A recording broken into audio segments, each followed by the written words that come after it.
Hey, you all beautiful people, how are you? Friends, welcome back to Elite Professional Academy. And as you all know, that we have started the CA Foundation Law Revision, and from that we have completed Company Act. Then we started with the Contract Act, and from the Contract Act, unit number one, unit number two, and unit number three, we have finished. Now, today, without wasting time, we will start the unit number four revision, and the name of the unit is performance of the contract. So myself, CA Mohit Prajapati, let's get started with the revision. So performance of the contract, unit number 4. Now first of all we need to know what do you mean by performance of the contract. So performance of the contract का मतलब ये होता है कि मान लेते हैं कि दो पार्टीज ने अपने एक दूसरे के साथ एक कॉन्ट्रैक्ट बनाया है। अब इस कॉन्ट्रैक्ट को उन्होंने जो डिफाइन किया था, जो टर्म्स एंड कंडीशन उस कॉन्ट्रैक्ट में थे कि ए ने ये करना है, बी ने ये करना है। फॉर एग्जांपल ए और बी के बीच में कॉन्ट्रैक्ट हुआ है that A will supply the rice and B will pay the payment for the rice.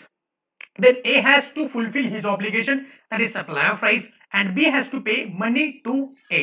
इसको बोलते हैं परफॉर्मेंस ऑफ द कॉन्ट्रैक्ट। अब इसी परफॉर्मेंस के क्या क्या पहलू है, क्या क्या प्रोविजंस है, वो हम लोग यूनिट नंबर 4 में पढ़ने वाले हैं। ना पहला obligation of the parties to contract. अब इस यूनिट के रिवीजन को शुरू करने से पहले मैं आपको बता दूं कि ये यूनिट का रिवीजन जो होगा वो बहुत ही मजेदार होगा, बिकॉज इसका रिवीजन हम लोग बहुत ज्यादा एग्जाम्पल्स से कवर करने वाले हैं। ठीक है, तो जितने ज्यादा एग्जांपल आप इस यूनिट से करोगे उतने ज्यादा आपके जो कॉन्सेप्ट्स है वो क्लियर होते जाएंगे। तो रिवीजन भी हम लोग एग्जांपल बेस्ड ही करेंगे। तो पहला obligation of the parties to contract. Example number 1 देखो क्या लिखा है कि A promises to deliver goods to be on a certain day on a payment of ₹1 lakh. Now A dies before that day. A's representatives are bound to deliver the goods to B and B is bound to pay 1 lakh rupees to A's representative। यहाँ पे contract ए और B के बीच में बना है। ए ने contract बनाया, ए मर गया, लेकिन ए के legal representatives are liable to perform and B is liable to pay to as legal representative. उसके बाद दूसरा एग्जांपल है A promises to paint picture for a certain day by a certain day at a certain price but before that A dies. अब यहाँ पे देखो क्या हुआ है, ए ने बी को बोला कि मैं तेरा एक पेंटिंग निकाल स्केच करके दूंगा, लेकिन वो कॉन्ट्रैक्ट परफॉर्म करने से पहले ए जो है उसकी मौत होगी। तो बताएंगे यहाँ पे क्या ए उसको परफॉर्म कर सकता है? जैसे पिछले एग्जांपल में हमने देखा कि ए के legal representatives are bound to perform, तो यहाँ पे क्या ए के लीगल रिप्रेजेंटेटिव स्केच बनाने के लिए लायबल है। मान लेते हैं ए के जो लीगल रिप्रेजेंटेटिव है वो सारे डॉक्टर्स है, इंजीनियर्स है, तो क्या वो पेंटिंग बना के दे सकते हैं जैसे ए दे सकता था? नहीं। तो यहाँ पे देखो कॉन्ट्रैक्ट को परफॉर्म करने वाली पार्टीज अलग अलग होती है। एक तो पहली लायबिलिटी बनती है to perform the contract is the contractual parties itself. But if contractual parties are incapacitated, या फिर वो अगर कॉन्ट्रैक्ट को परफॉर्म नहीं कर सकते हैं, तो देखा जाएगा कि क्या दूसरे उनके लीगल रिप्रेजेंटेटिव उसको परफॉर्म कर सकते हैं। अगर परफॉर्म कर सकते हैं तो उनको लायबल पकड़ा जाएगा। लेकिन जहां पे contract personal nature, personal skill involve है उस कॉन्ट्रैक्ट में कॉन्ट्रैक्चुअल पार्टीज के, जैसे कि यहाँ पे पेंटिंग बनाना पर्सनल स्किल है, वो कोई और नहीं कर सकता है, तो यहाँ पे कॉन्ट्रैक्ट क्या बन जाएगा? वॉइड बन जाएगा। जो हमने वॉइड कॉन्ट्रैक्ट का डेफिनेशन देखा था, due to certain things if the contract becomes unenforceable, impossible to perform, तो जो वैलिड कॉन्ट्रैक्ट पहले होता है वो क्या बन जाता है? वॉइड कॉन्ट्रैक्ट बन जाता है। ठीक है, आगे बढ़ते हैं।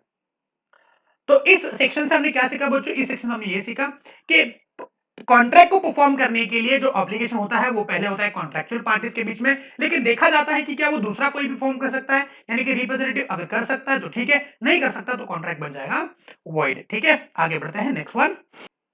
परफॉर्मेंस के बच्चों दो प्रकार होते हैं, एक होता है एक्चुअल परफॉर्मेंस और दूसरा होता है attempted performance. Okay, now what is actual performance? जैसे कि यहाँ पे ए ने बी को बोला कि मैं तुझको राइस बेचूंगा, बी ने ए को पैसे देने, तो यहाँ पे ए ने क्या किया है? राइस लेके गया है, तो उसको बोलते हैं एक्चुअल परफॉर्मेंस। तो प्रॉमिसर ने जो प्रॉमिस किया था कि मैं तुझको राइस दूंगा, तो ये हो गया क्या बोलो? एक्चुअल परफॉर्मेंस, जहां पे उसने एक्चुअली परफॉर्मेंस कर दिया है, वो राइस को उसने डिलीवर कर दिया है।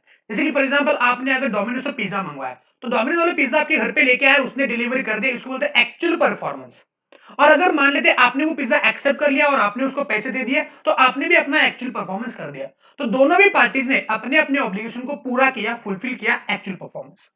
अटेम्प्टेड परफॉर्मेंस का मतलब ये होता है कि अगर मान लेते हैं एक पार्टी ने अगर अपने पार्ट ऑफ ऑब्लिगेशन को पूरे करने का अटेम्प्ट किया, जैसे फॉर एग्जांपल डोमिनोज वालों को आपने कॉल किया कि बोला यार मुझको एक चीज बस पिज्जा चाहिए, साथ में चोकोलावा चेक चाहिए, साथ में मुझको स्टफ्ड गार्लिक ब्रेड भी चाहिए। ठीक है, तो आपने ये ऑर्डर कर लिया, डोमिनोज वाला बंदा आ गया आपके घर पे, टिंग टोंग बेल बजाया और आपके सामने आपके क्या रखे? आपकी ऑर्डर रख दी। लेकिन आप क्या नहीं करना, आप क्या नहीं कर रहे हो, आप उसको एक्सेप्ट नहीं कर रहे हो ड्यू टू एनी रीजन।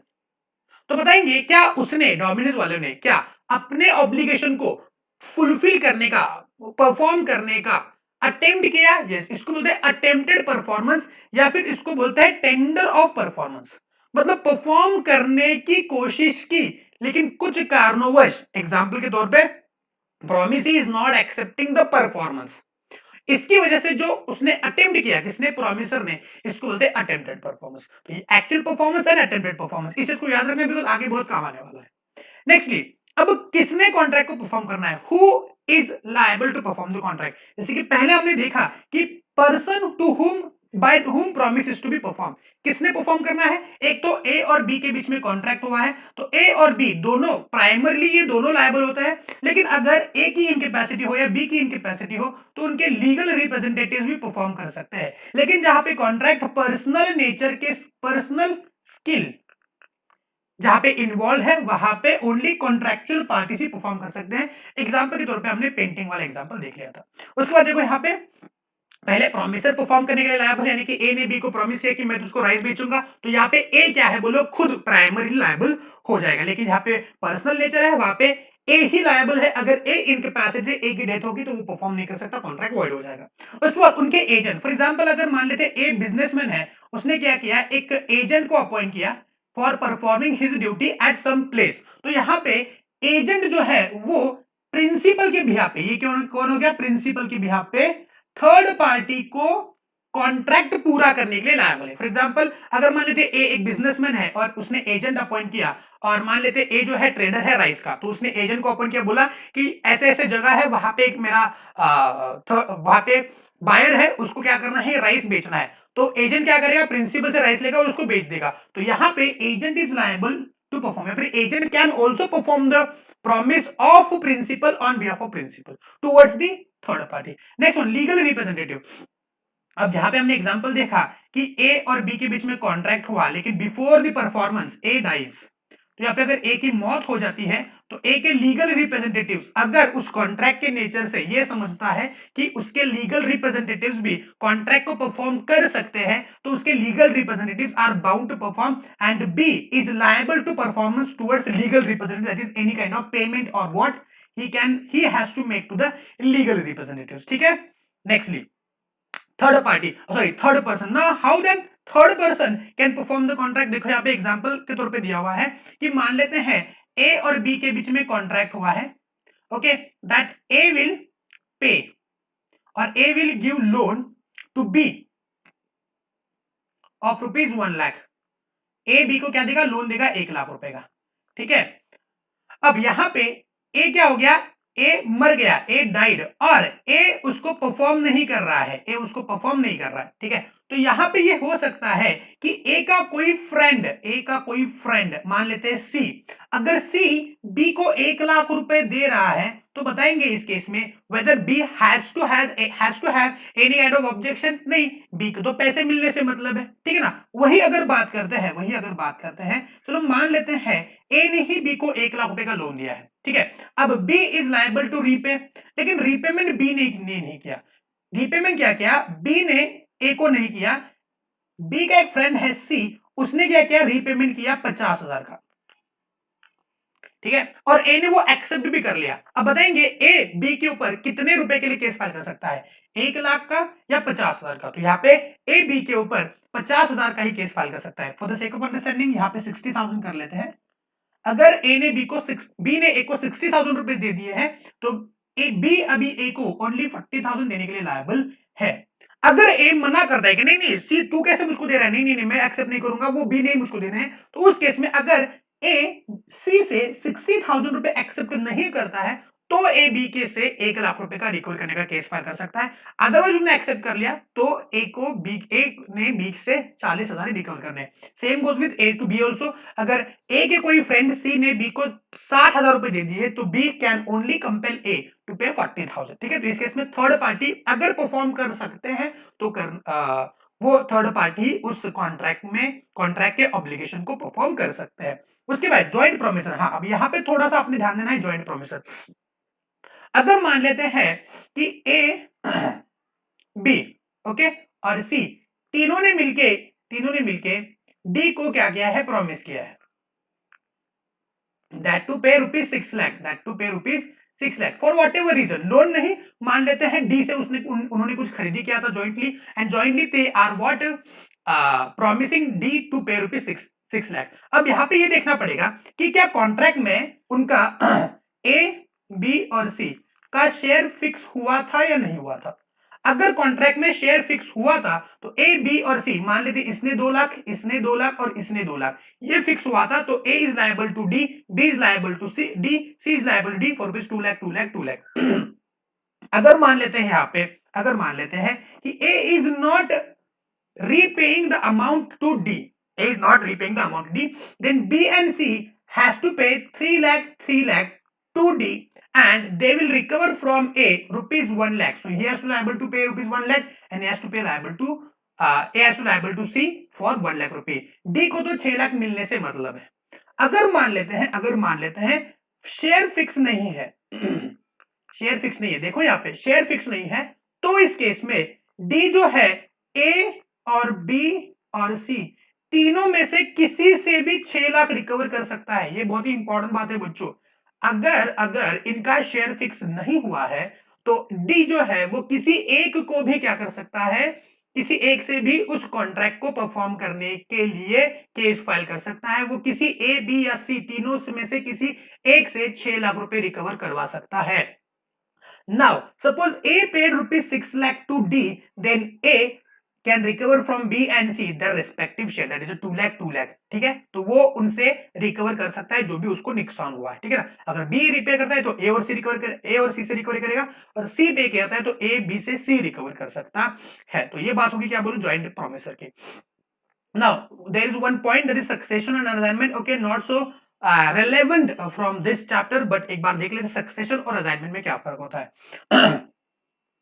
तो सक्सेशन क्या होता है बच्चों, सक्सेशन का मतलब होता है ट्रांसफर बाय लॉ, ओके, और असाइनमेंट का मतलब होता है that is transfer voluntarily,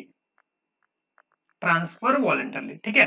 for example अगर बात करता हूं मैं प्रॉपर्टी की, ओके, तो ए है और ए का बेटा है स्मॉल ए, ठीक है। तो ए की जितनी भी प्रॉपर्टी है, ओके, तो ए की सारी property bye succession, by law किसकी हो जाएगी, ए के बेटे की हो जाएगी। इसको बोलते हैं succession by law. Property continued transfer हो गई to his legal heirs, not legal representative, legal heirs बोला मैंने। और असाइनमेंट का मतलब ये होता है कि सपोज मान लेते हैं ए जो है वॉलंटरली अपने बेटे को नहीं लेकिन अपने फ्रेंड को, बी उसका फ्रेंड है, उसको अपनी प्रॉपर्टी ट्रांसफर करना चाहता है वो कि वॉलंटरली, उसको बोलते हैं असाइनमेंट, ठीक है। या फिर मैं बोल सकता हूं यहाँ पे असाइनमेंट के लिए कि मान लेते हैं ए के पास एक काम है, work, A has to do some work, okay. मान लेते हैं कि ए एक ऑडिटर है, चार्टर्ड अकाउंटेंट है, ठीक है ना, और ए को एक बैंक ऑडिट मिला है, कहां पे, कोलकाता में। अब ए वहां पे जा नहीं सकता है कोलकाता में बिकॉज फाइनेंशियली उसको वायबल नहीं है। तो ए ने क्या किया, अपना एक फ्रेंड है बी, ओके, जो कि कोलकाता में रहता है, तो उसको बोला अरे यार मैं वहां पे नहीं आ सकता, एक काम कर दे, तो जो भी बैंक का ऑडिट है ना, बैंक ऑडिट तू मेरे बिहाफ पे कर दे, मैं अपने सारे राइट्स जो है, वो मैं तुझको असाइन करता हूं, या फिर जो ड्यूटीज है उसको भी असाइन करता हूं, ठीक है। तो यहाँ पे देखो बहुत ही इंपॉर्टेंट चीज है कि असाइनमेंट जो होता है, असाइनमेंट देखो यहाँ पे सक्सेशन एंड असाइनमेंट। तो सक्सेशन जो होता है वो राइट्स एंड ड्यूटीज दोनों का होता है, और असाइनमेंट ओनली राइट्स का होता है। फॉर एग्जांपल अगर मान लेते हैं ए की जो प्रॉपर्टी है उसने स्मॉल ए यानी कि अपने बेटे को ट्रांसफर कर ली, मान लेते हैं उस प्रॉपर्टी पर लोन था, तो प्रॉपर्टी के साथ साथ लोन भी एक हो जाएगा, यानी कि वो प्रॉपर्टी के सारे राइट्स भी जाएंगे, साथ साथ उस प्रॉपर्टी के ऊपर जो लायबिलिटी, कुछ ड्यूटीज है वो भी अपने बेटे के नाम पे ट्रांसफर हो जाएगी। लेकिन असाइनमेंट की बात करता हूं तो यहाँ पे प्राइमरीली बैंक ऑडिट ए को अलॉट हुआ है, तो only the right to do audit can be transferred to his friend, duty is still of A. अगर उसमें कुछ गलती हो जाती है बी से तो उसके लिए A will be held responsible, not the B. लेकिन यहाँ पे लोन के रिपेमेंट के लिए उसका बेटा लायबल हो सकता है। तो बोलते हैं असाइनमेंट एंड सक्सेशन। नेक्स्ट अब ये थोड़ा सा अलग से पॉइंट है इसलिए मैंने उसको जल्दी निपटा दिया।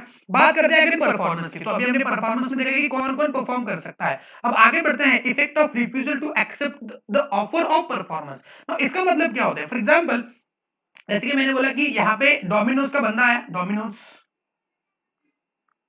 ओके, डोमिनोज का बंदा आपके घर पे आ गया, ओके, मिस्टर ए ने कुछ ऑर्डर किया था। अब ये ऑर्डर लेके कहां पे चला गया? डोमिनोज का बंदा मिस्टर ए के पास चला गया। Now A is not accepting the offer, accepting the order, इसको बोलते हैं effect of refusal to accept the offer of performance. तो डोमिनोज वाले बंदे ने क्या किया? अपना ऑर्डर उसके पास लाके रख दिया, तो इसको बोलते हैं that he has attempted to perform, लेकिन other party is refusing to perform. तो क्या इस केस में मुझको एक बात बताएंगे, क्या डोमिनोज वाला बंदा whether he still liable to perform it for another time? कि मान लेते हैं कि मिस्टर ए बोला कि नहीं नहीं यार मैं एक्सेप्ट नहीं करता हूं, ठीक है, डोमिनोज वाला ठीक है आप एक्सेप्ट नहीं करते, ठीक है, वो चला गया वापस अपने दुकान में चला गया। फिर डोमिनोज जो उसके ऊपर एक्शन लेगा ए के ऊपर, वो सही है, ठीक है, ए के ऊपर जो एक्शन लेगा, बिकॉज वो बंदा तो बंदा है ना, डिलीवरी बॉय है, वो कोई एक्शन नहीं ले सकता, वो बस पैसे मांग सकता है, नहीं नहीं बोला तो वो ऑफिस में आएगा। तो डोमिनोज वाला बंदा ऑफिस में आ गया, डिलीवरी बॉय, और बोला कि ऐसे ऐसे है, तो डोमिनोज वाले जो एक्शन लेना चाहते हैं वो ले सकते हैं। मिस्टर ए अगले दिन बोला अरे यार मैंने कल वो ऑर्डर दिया था, एक काम करो ना, आज मैं परफॉर्म करना चाहता हूँ, तो आ जाओ, आज वापस लेके आओ, आज मैं पैसा जरूर दूंगा। तभी वो बोले पागल है, कान के नीचे कंटाप खाएगा ना। एक बार अगर मान लेते किसी कॉन्ट्रैक्ट में ऑफर ऑफ परफॉर्मेंस दे दिया by one person to another person, and another party, that is a promisee, is refusing to accept that performance, then the promiser is not liable to perform it for another time. So promiser will be relieved from his obligation. और अगले दिन अगर Domino's बोलते हैं नहीं नहीं हम लोग को ऑर्डर नहीं देंगे, कल उन्होंने रिफ्यूज किया था, तो अगर ए ने इसके ऊपर केस ठोका कोर्ट में जाके, डोमिनोज वाला ऐसा ऐसा बोलता है, पहले बोलता है देगा करके लेकिन अभी नहीं दे रहा है, तो यहाँ पे डोमिनोज के ऊपर किसी प्रकार का केस नहीं बन सकता। लेकिन यहाँ पे जो उसने अर्लियर जो परफॉर्मेंस का ऑफर दिया था, ऑफर ऑफ परफॉर्मेंस दिया था, उसके कुछ कंडीशन है। पहला, इट मस्ट बी अनकंडीशनल। जैसे कि मान लेते हैं कि उसने किसने, वो बंदे ने, मिस्टर ए ने डोमिनोज को ऑर्डर दिया था फॉर चीज बर्स्ट पिज्जा। कौन सा पिज्जा? Cheese burst pizza. लेकिन उन्होंने रेगुलर पिज्जा दे दिया, चीज वाला नहीं दिया, रेगुलर पिज्जा दिया। तो वेदर ए विल एक्सेप्ट, ए बोलेगा पागल है क्या, मुझको चीज वाला खाना है, तो रेगुलर पिज्जा कैसे दिया? ये तो ऐसी बात हो गई कि किसी बंदे ने वड़ा पाव मंगाया लेकिन आपको भजी आ गए, तो किसी को भजी पसंद नहीं, तो मैंने भजी ऑर्डर नहीं किया, तो भजी कैसे लेके आया भाई? मुझको वड़ा चाहिए था, किसी को चीज बस पिज्जा चाहिए, तो मुझको चीज बस देना, तो रेगुलर पिज्जा क्यों लेके आया? वो एक्सेप्ट नहीं करेगा। तो यहाँ पे अनकंडीशनल होना चाहिए, मतलब कि जो ऑर्डर मिला है वही मिलना चाहिए, उसके साथ कोई कंडीशन डाल के नहीं देगा। अगर कंडीशन डाल के देगा तो एक्सेप्ट करेगा नहीं सामने वाला बंदा। दूसरा, it must be made at the proper time and proper place. मैंने अगर पिज्जा मंगवाया है आज और वो सुबह लेके आया पिज्जा, बोले सॉरी आपका पिज्जा आपने कल ऑर्डर किया था, पागल है क्या भाई? कल रात को भूख लगी, तू आज लेके आया। पिज्जा मैंने मंगवाया है मेरे कोल्हापुर के घर में, बंदा पिज्जा लेके पहुंचा है मेरे पुणे के घर में, अरे पागल है क्या? पुणे के घर पे क्या पिज्जा खाने के लिए मैं जाऊंगा? तो it should be made at the proper time and proper place. अगर नहीं हुआ है तो मैं एक्सेप्ट नहीं करूंगा। And if the offer is an offer to deliver anything to promise, then the promisee must have reasonable opportunity of saying at the time of offer the thing the promiser is bound to perform and to deliver। मतलब है कि जो बंदा delivery लेके आया है, he has a reasonable opportunity to inspect that, यानी कि वो खोल करके देखेगा कि तू क्या लेके आया है, जैसे कि पिज्जा लेके आया है, भजी लेके आया, वड़ा पाव लेके आया, भाई क्या लेके आया? he has the reasonable opportunity to inspect। वो डिलीवर वैसे मने नहीं आप इंस्पेक्ट नहीं कर सकते, वो जो मैं लेके आया वो अपने ले ही लेना है। पागल है अगर तू जाएगा लेकिन यहाँ पे कुछ और ही आ गया तो he has a opportunity to inspect the delivery. Clear है? तो ये तीन कंडीशन आपने याद रखना है। पहले अनकंडीशनल होना चाहिए, it must be made at the proper time and place, and the promisor has a reasonable opportunity to inspect. अब नेक्स्ट है effect of refusal of party to perform. अब यहाँ पे उल्टा हो जाएगा, यहाँ पे मिस्टर ए मना कर रहा था, यहाँ पे डोमिनोज वाला ही मना कर, डोमिनोज वाला बोले चल देता नहीं तुझको, चल क्या तू चीज बस पिज्जा खाएगा, देख कितना पेट बड़ा है तेरा, पागल है क्या? नहीं खाते ऐसा। तो मिस्टर बोलेगा तेरे बाप का क्या जाता है, पेट मेरा बड़ा है, इसमें मेरा घाटा, तेरा कुछ नहीं जाता। तो ए बोल रहा है कि मुझको पिज्जा दे, डोमिनोज वाला नहीं देता, जा। तो इस केस में क्या होगा? उल्टा देखते क्या होगा। एग्जांपल देखो, A singer enter into contract, अभी एग्जाम में आया ना example, A singer enter into contract with B the manager of theatre to sing at his theatre 2 nights in every week during the next 2 months. तो A singer है, उसने एक theatre के manager के साथ कॉन्ट्रैक्ट एंटर किया कि हफ्ते में 2 बार वो क्या करेगी, गाना गाएगी उसके थिएटर में। नाउ बी ने क्या किया, 1 लाख रुपए पे करने का वादा किया for each night of performance. On the 6th night A wilfully absent, तो ए बोले कि मैं 6th नाइट पे वो नहीं गई, वो सिंगर नहीं गई। तो यहाँ पे बी जो है is a liberty to put the contract to an end. तो यहाँ पे जो थिएटर मालिक है, ऑब्लिगेशन है, तो उसको नहीं आना चाहिए, मैं कॉन्ट्रैक्ट को कैंसिल करता हूं बिना पूछे सामने वाली पार्टी को। तो यहाँ पे भी मिस्टर ए ने अगर कॉन्ट्रैक्ट किया है डोमिनोज के साथ कि मुझको पिज्जा दे दो, लेकिन पिज्जा वाला आ ही नहीं रहा है, तो उस केस में उसने जो ऑर्डर दिया ना वो कैंसिल कर सकता है, वो कैंसिल कर सकता है। बोले यार मैंने उसको बुलाया तो आया नहीं, तो वो क्या बोलेगा, पिज्जा हट से अपना पिज्जा मंगवा लेगा। I getting my point? तो पॉइंट ये है कि अगर मान लेते हैं प्रोमिसर ही रिफ्यूज कर रहा है, तो प्रोमिसी के पास ये राइट है टू कैंसल दी कॉन्ट्रैक्ट। तो एक बार याद रखना, टू कैंसल दी, वो कैंसिल कर सकता है, ठीक है। Nextly liability of joint promisor and promisee. अब यहाँ पे देखते हैं लायबिलिटी ऑफ जॉइंट प्रोमिसर और प्रोमिसी। एग्जांपल देखो, XYZ who had jointly borrowed money must during the lifetime jointly repay the debt. अगर XYZ ने जॉइंटली कुछ पैसे क्या बोरो किए हैं, तो they are liable to pay jointly whatever money they have borrowed upon the date of his representative से along with the Y and Z should jointly repay the debt so on। मान लेते हैं कि XYZ में से X की मौत होगी, X died, तो इस केस में X के लीगल रिप्रेजेंटेटिव साथ साथ ये Y साथ साथ ये Z तीनों मिलकर क्या कर सकते हैं, बोलो, तीनों लायबल है टू रीपे दैट डेट, ठीक है। लेकिन लाइफ टाइम के दौरान अगर ए जिंदा है तो XYZ तीनों पे करेंगे। उसके बाद yes, section 42 में देखा है, we have seen that section 42 deals with voluntary discharge of obligation by joint promisor, but if they do not discharge their obligation on their own violation, what will happen? This is what the section 43 resolve। अगर मान लेते किसी joint promisor ने किसी को relieve कर दिया तो क्या होगा when two or more persons makes joint promise, the movement in the absence of express agreement to the contrary compel any one or more of such joint promise to perform। तो मैंने already आपको बोल दिया था कि अगर मान लेते हैं उनके बीच में कोई इसी प्रकार का स्पेसिफिक एग्रीमेंट नहीं कि कौन कितने के लिए लायबल है, तो उस केस में प्रॉमिसी जो है वो किसी से भी किसी एक प्रॉमिसर से परफॉर्मेंस क्लेम कर सकता है। वहां पे each and every promisor will be complete contribution if any express agreement were there. अगर मान लेते कोई एक्सप्रेस एग्रीमेंट है तो एक्सप्रेस एग्रीमेंट के जरिए जितना शेयर बनता है प्रोमिसर का उतने के लिए वो लायबल है। अगर एक्सप्रेस एग्रीमेंट नहीं है तो each one of is liable but promisee can still claim the performance from any of the joint promisor. तो इतनी भी बात आपने याद रख ली तो ये सारे पॉइंट्स आपके क्लियर हो जाएंगे। हाँ, अगर मान लेते किसी को हमने छोड़ दिया है तो इसका मतलब ये नहीं कि बाकी के जॉइंट प्रोमिसर लायबल नहीं है, बाकी जॉइंट प्रोमिसर लायबल है, ठीक है।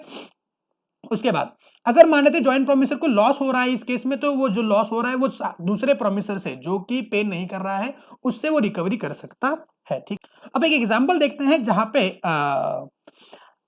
अगर किसी एक जॉइंट प्रोमिसर को हमने रिलीव कर लिया है तो उसके कॉन्सिक्वेंसेस क्या है वो देख लेंगे। सो ए बी एंड सी, ये एग्जांपल पढ़ रहा हूं मैं, A B and C jointly promise to pay ₹9 lakh to D. Now D released A, यानी कि जो प्रॉमिसी है उसने ए को रिलीज कर दिया। In this case, release of A does not discharge B and C from their liability. They remain liable to pay the entire amount of 9 lakh to D.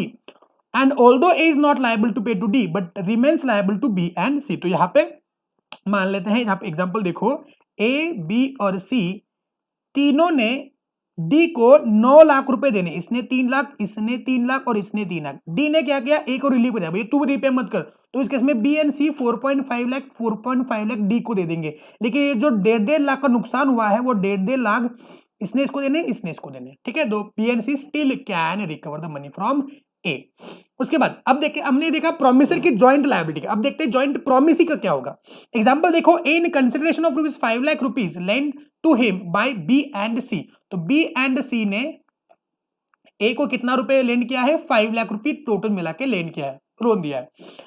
तो यहाँ पे B and C jointly to repay them with that the sum with the interest on a specified day, but B dies. In such case the right to demand the payment shall rest with B's legal representative jointly with C। तो यहाँ पे मान लेते हैं B मर गया तो B के लीगल रिप्रेजेंटेटिव और साथ साथ C, अब ये दोनों मिलके क्या करेंगे, A से रिकवरी करेंगे for the repayment jointly with the C's during lifetime and after the death of C with the legal representative of B and C। तो यहाँ पे अगर C भी मर गया तो C के लीगल रिप्रेजेंटेटिव्स और एक B के लीगल रिप्रेजेंटेटिव्स A से रिकवरी करेंगे। ऐसा नहीं है कि उसकी मौत होगी तो एक की लायबिलिटी टुवर्ड्स बी एंड सी खत्म हो गई, ठीक है। Nextly time and place of the performance. अब बच्चों यहाँ पे बहुत सारी बातें लिखी हुई है, ठीक है। इतनी सारी बातें आपको रिवीजन करने के लिए इंपॉर्टेंट नहीं, हाँ एक बार आपने जरूर रीड करना है, लेकिन मैं जो अभी आपको ट्रिक बता रहा हूं इतना याद करेंगे तो आपका काम हो जाएगा। तो बताएंगे, अगर मान लेते कोई कॉन्ट्रैक्ट बना है ए और बी के बीच में, ठीक है, इस कॉन्ट्रैक्ट में परफॉर्मेंस कहां पे करना है, परफॉर्मेंस, परफॉर्मेंस का टाइम और प्लेस अगर उन्होंने फिक्स किया हुआ है, फिक्स किया हुआ है, जैसे कि ए ने बी को बोला कि तू मुझको सॉरी मैं तुझको क्या करूंगा, गुड्स बेचूंगा, लेकिन कहां पे, देवी मां के मंदिर के सामने काली पहाड़ी के पीछे। प्लेस फिक्स हुआ कि ए ने बी को गुड्स बेचने हैं, कहां पे, देवी मां के मंदिर के सामने काली पहाड़ी के पीछे। और कब आना, शुक्रवार को आना, शुक्रवार देवी मां का जो रहता है वो दिन रहता है, तो शुक्रवार को आना देवी मां के मंदिर के सामने काली पहाड़ी के पीछे। तो टाइम तय हुआ है, प्लेस तय हुआ है, और सुबह 10 बजे आना, मतलब ये स्पेसिफिक टाइम, दिन तय हुआ है, स्पेसिफिक सुबह 10 बजे आना देवी मां के मंदिर के सामने काली पहाड़ी के पीछे, ये तय हुआ। तो बताएंगे बी उसका डिलीवरी लेने कहां पे जाएगा, देवी मां के मंदिर के सामने जाएगा, देवी मां के मंदिर के पीछे जाएगा। भैया वो देवी मां के मंदिर के सामने ही जाएगा ना, पीछे कहां पे जाएगा, वो टाइम फिक्स है। तो अगर मान लेते हैं टाइम एंड प्लेस अगर फिक्स्ड है, तो उसी फिक्स टाइम पे उसी फिक्स जगह पे परफॉर्मेंस होगा, उसी सेम जगह पे उसी सेम टाइम पे परफॉर्मेंस क्लेम करेंगे। अगर मान लेते हैं टाइम और प्लेस फिक्स नहीं है, तो ये रीजनेबल टाइम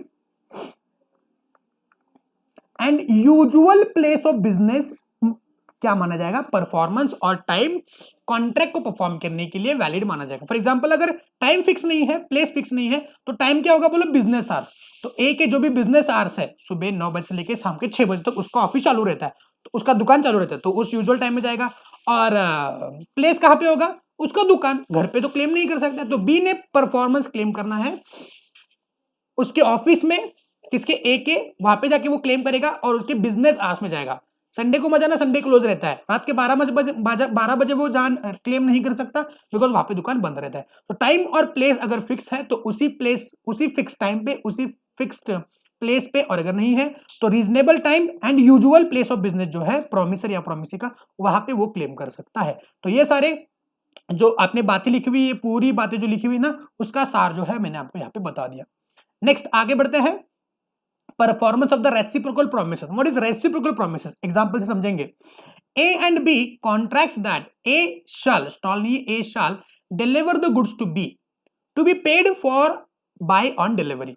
मतलब कि ए और बी के बीच में कॉन्ट्रैक्ट हुआ दैट ए क्या करेगा, बी को डिलीवर देगा। अगेन डोमिनोज वाला एग्जांपल, डोमिनोज वालों को आपने ऑर्डर दिया और डोमिनोज वाले ने बोला कि ठीक है आप हमको क्या कर दो, पे कर दो ऑन डिलीवरी।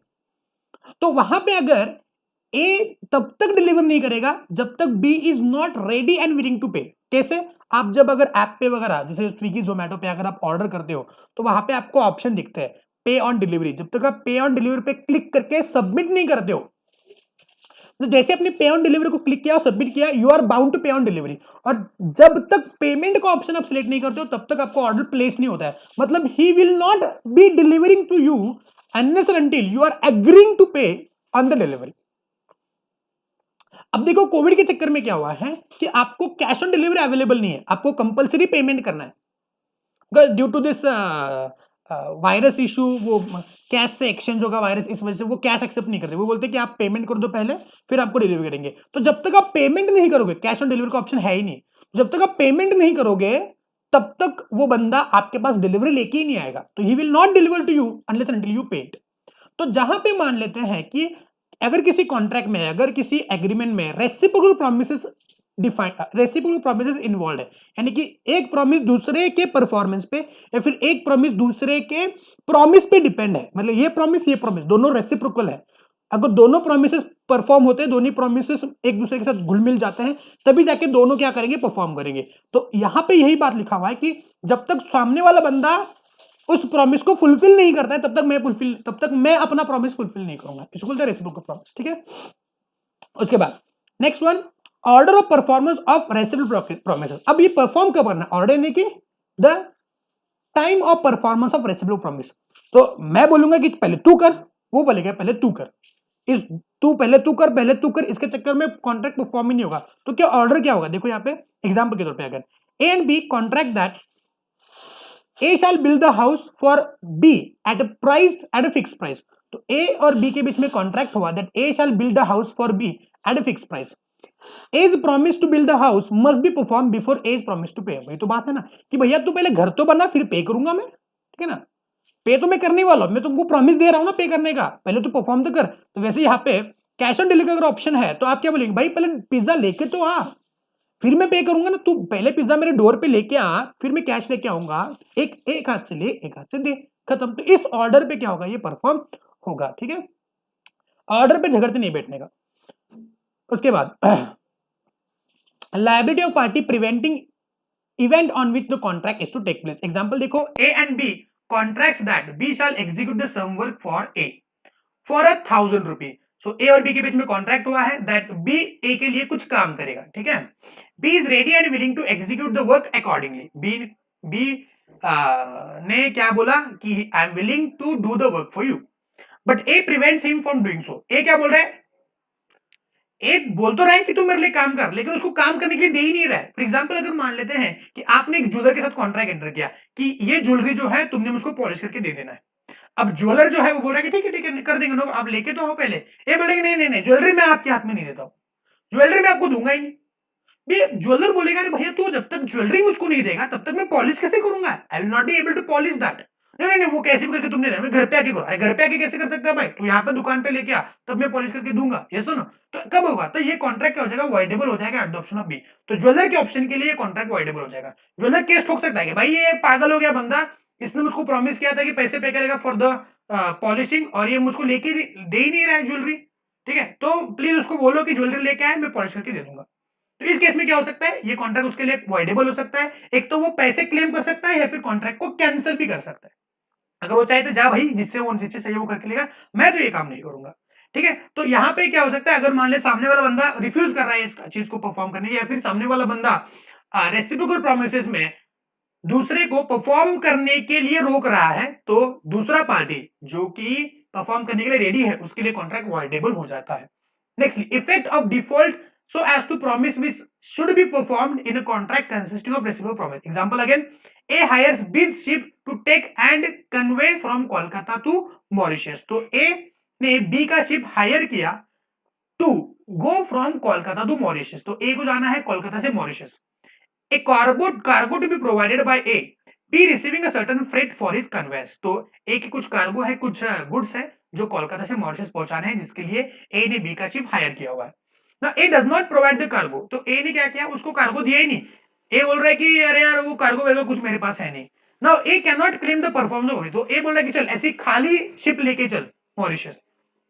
तो बी बोला कि पागल है क्या, ऐसा नहीं होता है, जो कार्गो वगैरह तुम मुझको देना है तभी जाके जाऊंगा ना, खाली पिली जाके क्यों आऊंगा वहां पे, ठीक है। तो बी बोलेगा नहीं, तू कार्गो लेके आ, क्योंकि कंडीशन ये है कि कार्गो लेके जाऊंगा मैं, ठीक है। तो कार्गो लेके जाऊंगा तो तू कार्गो दे दे तभी मैं जाऊंगा, अदरवाइज नहीं जाऊंगा। तो उस केस में बी को अगर कुछ नुकसान हो रहा है इस केस में तो वो कॉम्पेंसेशन क्लेम कर सकता है।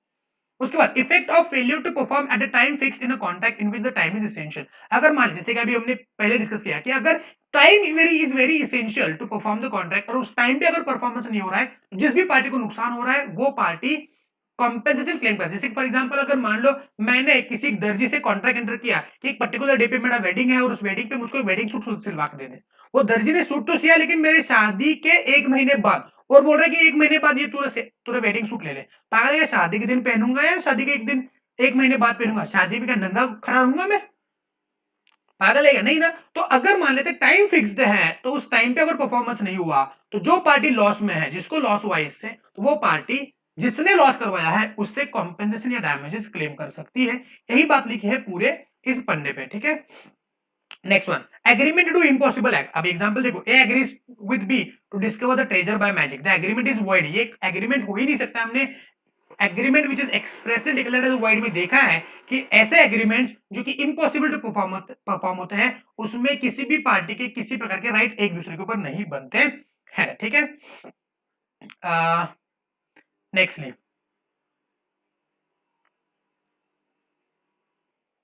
अब यहाँ पे एक 2-3 पॉइंट है जो डिस्कस करने चाहिए for agreement to do impossible act. तो ए और बी, ए मान लेते हिंदू है और बी भी हिंदू है, ओके। ए ही है और बी शी है, मतलब मेल एंड फीमेल।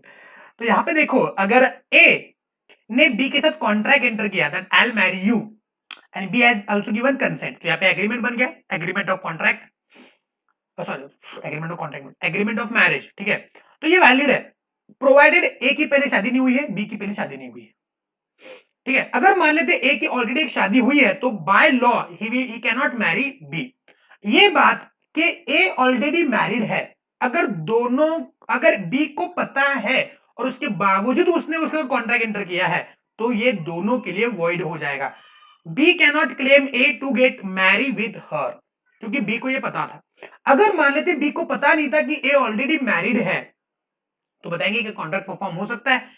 देखो इस केस में भी कॉन्ट्रैक्ट परफॉर्म नहीं हो सकता है, लेकिन हाँ बी जो है वो डैमेजेस क्लेम कर सकती है, वो कंपेंसेशन क्लेम कर सकती है फ्रॉम ए, बिकॉज उसने ए ने बी के साथ क्या किया है, फ्रॉड किया हुआ है। क्लियर है पक्का? तो ये बात जो है वो आपने एक बार देख लेनी है।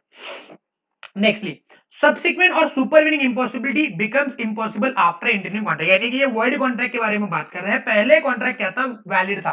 फॉर एग्जांपल अगर ए और बी के बीच में कॉन्ट्रैक्ट एंटर हुआ है for selling the gutkha in Maharashtra, selling the gutkha, gutkha, ठीक है। 1 तारीख को कॉन्ट्रैक्ट हुआ, 1/10/2020 को कॉन्ट्रैक्ट हुआ और 5/10/2020 को गुटखा बैन हो गया महाराष्ट्र में। तो बताएंगे ए बी को क्या गुटखा सेल कर सकता है ऑन 10th of October 2020? तो ये नहीं कर सकता। वाई? बिकॉज 1 तारीख को वैलिड था, लेकिन सब्सिक्वेंटली ये क्या हो गया, इम्पॉसिबल, सब्सिक्वेंट इलीगैलिटी आ गई, सब्सिक्वेंट सुपरवीनिंग इम्पॉसिबिलिटी आ गई है, तो उस केस में ये कॉन्ट्रैक्ट परफॉर्म नहीं होता। और एक एग्जांपल, अगर मान लेते ए और बी के बीच में कॉन्ट्रैक्ट एंटर हुआ फॉर सेलिंग ऑफ हॉर्स, लेकिन before the date of delivery horse died. अब हॉर्स मर गया तो ऊपर से उसको थोड़ी ना बुलाएगा कि नहीं भैया तू मर नहीं सकता है, ठीक है ना, तू मेरा है। कौन? हॉर्स। ऐसे नहीं हो सकता है। तो अगर हॉर्स मर गया है, हॉर्स मर गया है तो हॉर्स की डिलीवरी हो ही नहीं सकती है, ठीक है। अब रेसिप्रोकल प्रोमिसेस में ऐसा भी हो सकता है कि कुछ पार्ट जो है लीगल है और कुछ पार्ट इलीगल है। एग्जांपल से समझते हैं कि A and B agrees that A will sell house to B for ₹5 lakh and also that B uses it as a gambling purpose. He will pay a further sum of ₹7,50,000. अगर ए B को अपना house बेचता है 5 लाख में तो normal है, लेकिन B ए को बोलता है कि ये हाउस जो मैं खरीद रहा हूं ये मैं गैम्बलिंग पर्पस के लिए खरीदूंगा और इसके लिए मैं तुझको एडिशनल 7,50,000 रुपए दूंगा। तो इस केस में जो पहला कॉन्ट्रैक्ट है जो नॉर्मल यानी कि 5 लाख में घर खरीदेगा ये वैलिड है, लेकिन जो नेक्स्ट जो आपको आप 7,50,000 दे रहे हो ये क्या है, इलीगल है, इसके लिए आप नहीं कर सकते। हाँ 5 लाख में जो नॉर्मल खरीदी बिक्री है, जो नॉर्मल पर्पस के लिए हाउस खरीदी कर रहा है ये वैलिड हो जाएगा। Alternative premise, A and B agrees that A shall pay B ₹1 lakh for which B shall afterward deliver A either rice or smuggled opium. अब ए बोल रहा है कि मैं तुझको 1 लाख रुपए दूंगा, कितना? 1 लाख रुपए दूंगा, उसके बदले तूने मुझको एक तो राइस देना है या फिर अफीम देना है। हाँ बी अगर राइस उसको दे देते हैं तो सही है, अगर उसके बदले तो अफीम यानी कि ड्रग्स देता है तो ये वॉइड हो जाएगा। क्लियर है? Next one, appropriation of payment. What is this appropriation of payment? Appropriation of payment का मतलब ये होता है, एक एग्जांपल से समझते हैं। ए और बी के बीच में एक कॉन्ट्रैक्ट हुआ था for selling the goods, for selling the goods. ये कॉन्ट्रैक्ट हुआ था 1 लाख रुपयों के लिए, okay, and on credit, on credit, ठीक है। अब बी ने क्या किया, गुड्स लेके चला गया और पेमेंट करने के टाइम पे इंस्टॉलमेंट में पेमेंट किया। उसने पहला इंस्टॉलमेंट दिया, या फिर हम लोग थोड़ा सा इसको बदल देते हैं, ए ने बी को गुड्स सेल किए और क्रेडिट, लेकिन 3 बारी। पहला गुड सेल किया 1 लाख रुपए का, दूसरे गुड सेल किए 50,000 रुपए के और तीसरे गुड सेल किए फॉर रुपीज मान लेते 30,000। तो 3 कॉन्ट्रैक्ट अलग अलग एंटर हुए हैं और वो क्रेडिट पे हुए हैं। अब तीनों कॉन्ट्रैक्ट अलग अलग क्या हुए हैं, एंटर हुए हैं। कुल मिला के पेमेंट है 1,80,000 रुपयों का, 1,80,000 रुपयों का। अब बी क्या कर रहा है, पेमेंट कर रहा है, बी पेमेंट कर रहा है। बी ने पहले पेमेंट किया ₹50,000, पहला पेमेंट किया 50,000, ठीक है। अब बी जब ए को पेमेंट कर रहा है 50,000 का, तो अगर बी ने ए को बोला है कि ये 50,000 जो है वो तुमने कॉन्ट्रैक्ट नंबर 2 के पेमेंट के लिए अप्रोप्रिएट करना है, मतलब ये जो 50,000 मैं दे रहा हूं वो मैं पर्टिकुलरली कॉन्ट्रैक्ट नंबर 2 के पेमेंट के लिए अप्रोप्रिएट कर रहा हूं, तो ए ने इन तीनों कॉन्ट्रैक्ट में से, तीनों डेट्स में से डेट नंबर 2 को हटा देना है, ना कि डेट नंबर ए और डेट नंबर 3, अगर ए एग्री करता है बी के स्टेटमेंट से। ठीक है, लेकिन अगर बी ए को नहीं बोलता है, कुछ भी नहीं बोलता है और बस 50,000 दे दे, वो बोलता है कि 1,80,000 देने हैं, उसमें से ये रहे 50,000, तो इस केस में ए ने जो है वो time of occurrence of date, पहले कौन सा डेट आया है, तो 1,00,000 आया है, तो 1,00,000 में से 50,000 हटा देगा और बी को बोलेगा कि तेरे अभी 50,000 बचे हुए। अब बोलेंगे सर इम्पैक्ट तो सेम ही होने वाला है, अभी भी 50,000 पे करने के बाद 1,30,000 पेमेंट पेंडिंग है, और पहले अगर डेट नंबर 2 को हटा देता था तो अभी भी 1,30,000 जो है वो ड्यू है। फर्क क्या पड़ता है, देखो फर्क होता है बच्चों टाइम बार्ड डेट के प्रोविजन को रिलेट करता है ये वाला सीन। कैसे, अगर मान लेते हैं कि बी ने ए को बोला है कि ये 50,000 तू डेट नंबर 2 के लिए अप्रोप्रिएट कर, और हो सकता है कुछ दिनों में डेट नंबर 1 जो है वो अगर टाइम बार्ड हो रहा है, तो ए बी को बोल सकता है देख भैया जो पुराना 1,00,000 का है वो कुछ दिनों में टाइम बार्ड हो रहा है, और टाइम बार्ड डेट का रिकवरी बाद में नहीं हो सकता है, तो इसलिए तू उसको डेट नंबर 1 को क्या कर, अप्रोप्रिएट कर। तो ए चाहे तो ऐसे बोल सकता है। ठीक है, अगर ए बी के कहने पे उसको डेट नंबर 2 को अप्रोप्रिएट कर देता है और ए टाइम बार डेट बन जाता है, तो बी 1,00,000 में से कोई भी कुछ भी रिकवर नहीं हो सकता। और अगर मान लेते हैं बी ने बोला है ए को कि तू 2 नंबर के डेट के लिए अप्रोप्रिएट कर, तो वो 2 नंबर को कर देगा और 1,00,000 के रिकवर के लिए केस फाइल करेगा, बिकॉज वो टाइम बार हो रहा है। क्लियर है। अगर मान लेते हैं बी ने ए को कुछ बोला नहीं है, और अगर ए अगर 30,000 को अप्रोप्रिएट कर देता है और that turns that 1 and 2 becomes time barred, तो ये ए का नुकसान है। तो इसलिए यहां पे सिंपल सा लॉजिक है, अगर अप्रोप्रिएशन ऑफ पेमेंट मतलब जो भी पेमेंट कर रहा है उसको अप्रोप्रिएट करने का इंस्ट्रक्शन अगर मिला हुआ है, तो उस इंस्ट्रक्शन पे, जैसे कि 2 नंबर की डेट को अप्रोप्रिएट कर, तो उसने 2 नंबर के ही लिए ही करना है, एक के लिए नहीं करना है। और अगर इंस्ट्रक्शन नहीं मिला है तो at the time sequence of occurrence of date, उस बेसिस पे क्या होगा बोलो, उसका अप्रोप्रिएशन होगा। बहुत ही इंपॉर्टेंट बात है बच्चों, एग्जाम में आ सकती है। ठीक है, आगे contracts which need not be perform with the consent of both the parties. अब यहां पे हम लोग देख रहे हैं कि किस प्रकार से दोनों के कंसेंट पे कॉन्ट्रैक्ट परफॉर्म करने की जरूरत नहीं है। ए और बी दोनों के बीच में कॉन्ट्रैक्ट एंटर हुआ है, लेकिन दोनों चाहते हैं कि नहीं यार कॉन्ट्रैक्ट जो बना था वो सही नहीं बना था, कैंसिल कर देते हैं। जैसे फॉर एग्जांपल मान लेते हैं आपको एक कार खरीदनी है, और कार खरीदने के लिए आप चले गए शोरूम में, और शोरूम वाले के साथ आपने कॉन्ट्रैक्ट एंटर किया। आपने क्या किया, आपने एडवांस वगैरह बुकिंग पेमेंट कर दिया, बोला कि मुझको ये कार खरीदनी है। कुछ समय बाद लगता है कि नहीं यार कार मुझको नहीं खरीदनी, थोड़े से फाइनेंशियल क्रंचेस है तो मैं कार नहीं खरीदूंगा, तो क्या इस केस में ये कॉन्ट्रैक्ट कैंसिल करवा सकता है? तो ए कॉन्ट्रैक्ट कैंसिल करने के लिए बी के पास पहुंच सकता है। बी बोला ठीक है आपको नहीं खरीदना है, थैंक यू सो मच, ये आपका एडवांस पेमेंट। तो ए और बी यानी कि आप और शोरूम वाला दोनों के संगन मत से क्या हुआ, कॉन्ट्रैक्ट कैंसिल करने का सोचा आपने और कॉन्ट्रैक्ट कैंसिल हो गया। तो उस केस में क्या कॉन्ट्रैक्ट को परफॉर्म करने की जरूरत है? जी हां, बिल्कुल नहीं है। तो कौन कौन से ये सिचुएशन है जहां पे कॉन्ट्रैक्ट को परफॉर्म करने की जरूरत नहीं है? सेक्शन 62 से सेक्शन 67 में सारी बातें लिखी हुई है। Again market is very important, exam में आ सकता है। पहला है effect of novation, rescission and alteration. Now what is novation? Novation यानी कि पुराना कॉन्ट्रैक्ट बना था ए और बी के बीच में, ओके एक ओल्ड कॉन्ट्रैक्ट है, कॉन्ट्रैक्ट नंबर 1, ठीक है। अब कॉन्ट्रैक्ट नंबर 1 के कुछ टर्म्स थे, अब उन टर्म्स के ऊपर ए और बी दोनों भी राजी नहीं है, तो उसके लिए उन्हें क्या किया, एक कॉन्ट्रैक्ट नंबर 2 बनाया। मतलब पुराने कॉन्ट्रैक्ट को उन्होंने क्या किया, न्यू कॉन्ट्रैक्ट में कन्वर्ट किया। इसको बोलते हैं नोवेशन। नोवेशन यानी कि न्यू। तो अगर पुराने कॉन्ट्रैक्ट की जगह पे नया कॉन्ट्रैक्ट बन चुका है, तो पुराना कॉन्ट्रैक्ट क्या हो जाएगा, परफॉर्म करने की जरूरत नहीं है। वो लोग सेकंड नंबर कॉन्ट्रैक्ट के लिए एक दूसरे की तरफ लायबल है। दूसरा है रेसिशन। What is rescission? अगर कॉन्ट्रैक्ट नंबर 1 और कॉन्ट्रैक्ट नंबर 2 में से कॉन्ट्रैक्ट नंबर 1 को उन्होंने कैंसिल ही कर दिया है, कैंसिल मतलब उसको परफॉर्म करने की जरूरत ही नहीं है ना। रेसिशन, रिस्काइंड किया, रिस्काइंड मतलब कैंसिल किया। तो नोवेशन और रेसिशन में फर्क क्या है? नोवेशन में पुराने कॉन्ट्रैक्ट को उन्होंने तब्दील किया नए कॉन्ट्रैक्ट में, जिसकी वजह से पुराना कॉन्ट्रैक्ट एब्सोल्यूट हो गया, और रेसिशन में पुराना कॉन्ट्रैक्ट उन्होंने खारिज ही कर दिया, कैंसिल ही कर दिया। थर्ड वन है alteration. What is alteration? Alteration यानी कि उन्होंने ओल्ड कॉन्ट्रैक्ट यानी कि कॉन्ट्रैक्ट नंबर 1 के टर्म्स को चेंज किया। ओके अब यहां पे न्यू टर्म्स क्या हो गए, एंटर हो गया उस ओल्ड कॉन्ट्रैक्ट में। तो यहाँ पे ऑल्ट्रेशन में जो न्यू टर्म्स है उन न्यू टर्म्स के ऊपर वो दोनों पार्टीज क्या है, लायबल है। फॉर एग्जांपल मान लेते हैं ए और बी के बीच में कॉन्ट्रैक्ट हुआ है फॉर सेलिंग ऑफ हाउस, ठीक है, और ए ने पहले कंसिडरेशन फिक्स किया था, कंसिडरेशन था ₹1 करोड़, तो उसके ऊपर एग्री भी हो गए थे। बी बोलेगा अरे 1 करोड़ बहुत ज्यादा होते हैं, ठीक है 80 लाख में हम लोग कर देते हैं। तो उन्होंने क्या किया, पुराने कॉन्ट्रैक्ट को बरकरार रखते हुए बस उसमें क्या किया, टर्म्स चेंज किया, ऑल्टरेशन किया।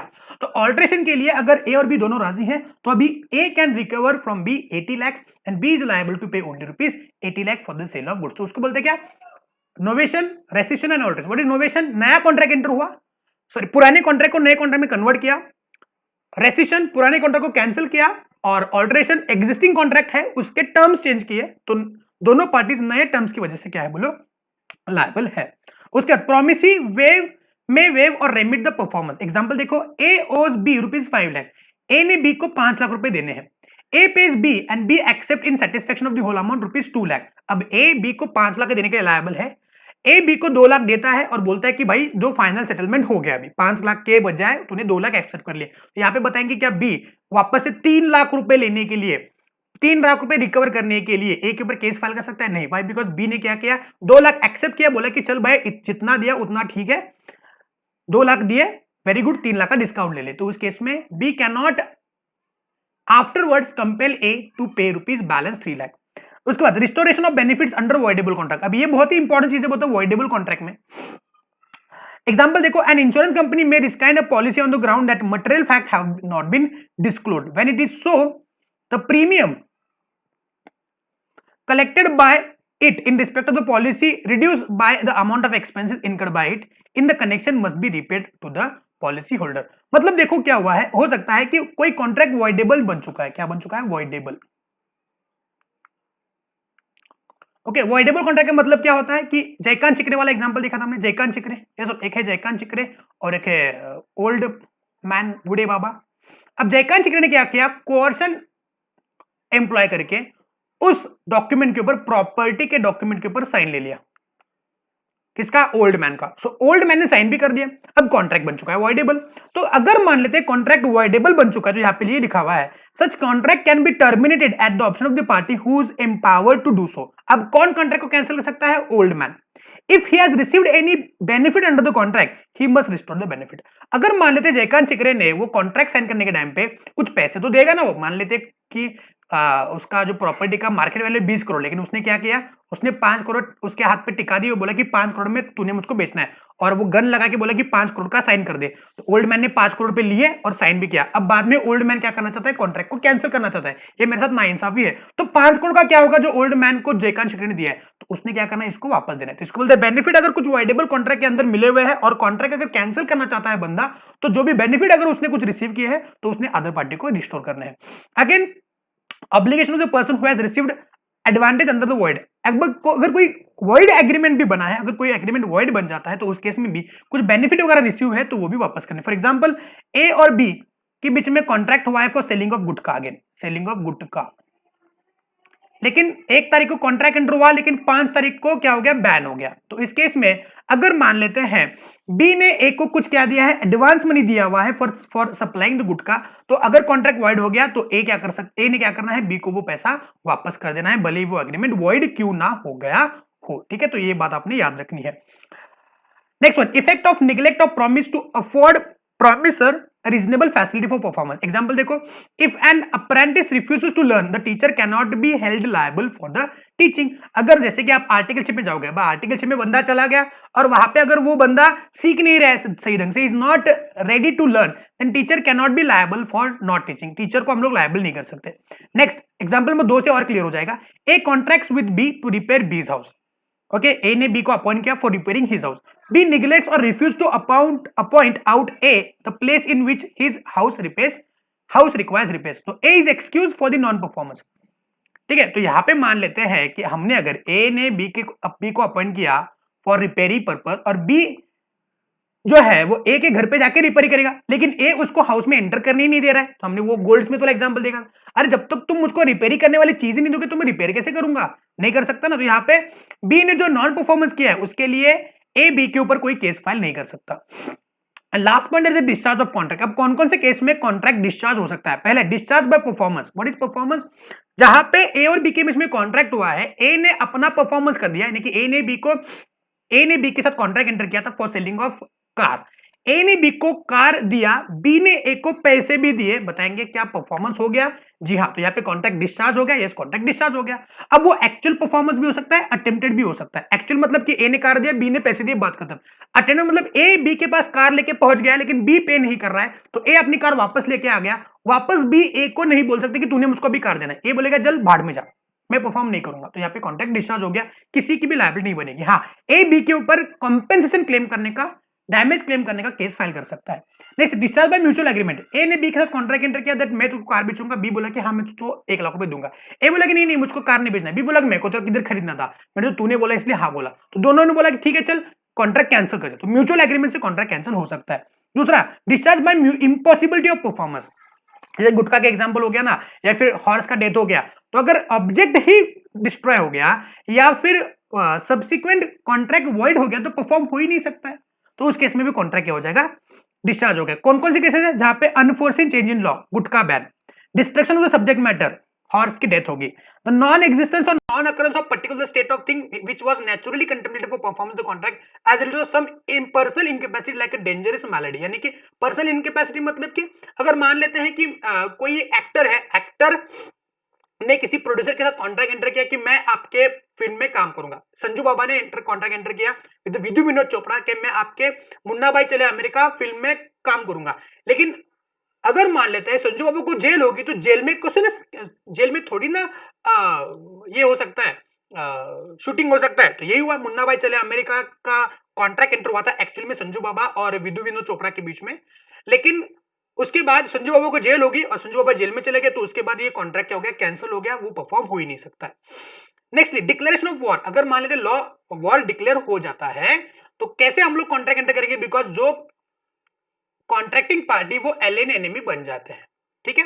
Nextly, discharge by lapse of time. अगर मान लेते कॉन्ट्रैक्ट को परफॉर्म करने के लिए कुछ फिक्स टाइम है और वो टाइम अगर खत्म हो जाता है तो कॉन्ट्रैक्ट परफॉर्म नहीं होगा, कॉन्ट्रैक्ट डिस्चार्ज हो जाएगा। यस, इस केस में अगर किसी को नुकसान हो रहा है तो सामने वाली पार्टी रिकवर कर सकती है। Discharge by operation of law. There is a change in law, जैसे कि चाइनीज प्रोडक्ट खरीदना मना है और चाइना के कंपनी से हमने कॉन्ट्रैक्ट एंटर किया है, तो यहाँ पे कॉन्ट्रैक्ट चाइनीज प्रोडक्ट खरीदने का कॉन्ट्रैक्ट हम लोग नहीं बना सकते, वो परफॉर्म नहीं कर सकते बिकॉज लॉ में चेंज हो गया है। And discharge by breach of the contract. Contract का ब्रीच कर लिया हमने, ठीक है ना, मतलब ए ने बी के साथ कॉन्ट्रैक्ट एंटर किया, ए बोल रहा है कि मैं परफॉर्म नहीं करूंगा, तो यहाँ पे एक ब्रीच ऑफ कॉन्ट्रैक्ट हो गया।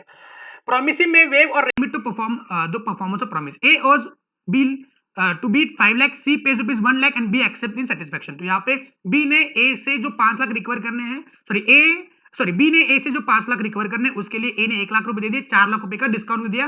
B is waiving remitting A from paying rupees 4 lakh, वो उसने उसको छोड़ दिया, तो यहाँ पे कॉन्ट्रैक्ट डिस्चार्ज हो गया पूरा। बी ए से भी 4 लाख क्लेम नहीं कर सकता।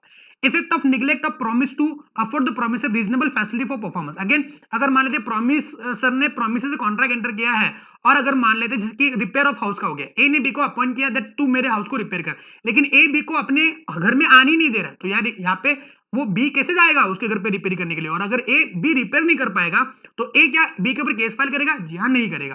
Next one, merger of right. Example देखो, A took a land on lease from B, subsequently A purchases that the land, the very land. For example, A ने अब लैंड की जगह पे घर लेते हैं, ए ने क्या किया? बी का एक घर भाड़े पे लिया, बी का एक हाउस है जो रेंट पे ले लिया, अब से 1 साल के लिए मान लेते हैं कि फॉर द कैलेंडर ईयर 2020, यानी कि जनवरी टू दिसंबर के लिए उसने रेंट पे लिया।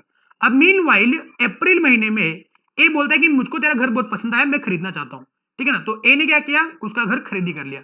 अब घर खरीदी कर लिया तो बताएंगे रेंट एग्रीमेंट, जो कि अप्रैल के बाद, अप्रैल मई जून जुलाई अगस्त सितंबर अक्टूबर नवंबर दिसंबर, जो 9 महीने बचे हुए हैं, 9 महीने के लिए रेंट एग्रीमेंट जो है वो कैंसिल हो जाएगा। ये कैंसिल हो जाएगा भाई, बिकॉज ए क्या हो गया? अभी उस घर का मालिक हो गया। तो जो भी रेंट का जो राइट था और हाउस का राइट जो मर्ज हो गया, तो इस केस में पुराना जो रेंट वाला एग्रीमेंट था वो कैंसिल हो गया। बी अभी 9 महीने का रेंट मांग नहीं सकता भाई, बिकॉज अभी घर किसका हो गया? ए का हो गया। क्लियर है? पक्का? तो यहाँ पे खत्म हुआ अपना यूनिट नंबर 4 का भी revision, that is the performance of the contract. Again important unit from the Indian contract act, तो इसका रिवीजन अपने सही ढंग से करना है। अगेन मैं आपको बोलूंगा कि इसमें जो एग्जाम्पल है बहुत ही इंपॉर्टेंट है। अगर आपको प्रोविजन से कुछ नहीं समझा तो एग्जाम्पल से ही चीज को समझो, बिकॉज इसके ऊपर केस स्टडी टाइप सवाल पूछना लाजमी है। केस स्टडी वाले सवाल इसके ऊपर पूछे जा सकते हैं। ओके, चलो रुकते हैं हम लोग इधर ही आज के रिवीजन के साथ। नेक्स्ट पार्ट में हम लोग यूनिट नंबर 5 और यूनिट नंबर 6 को रिवाइज करने वाले हैं और 2 यूनिट्स को खत्म करने के बाद इंडियन कॉन्ट्रैक्ट एक्ट का रिवीजन भी आपका पूरा हो जाएगा. Till then bye bye, wait for the next lecture. Love you all, bye bye.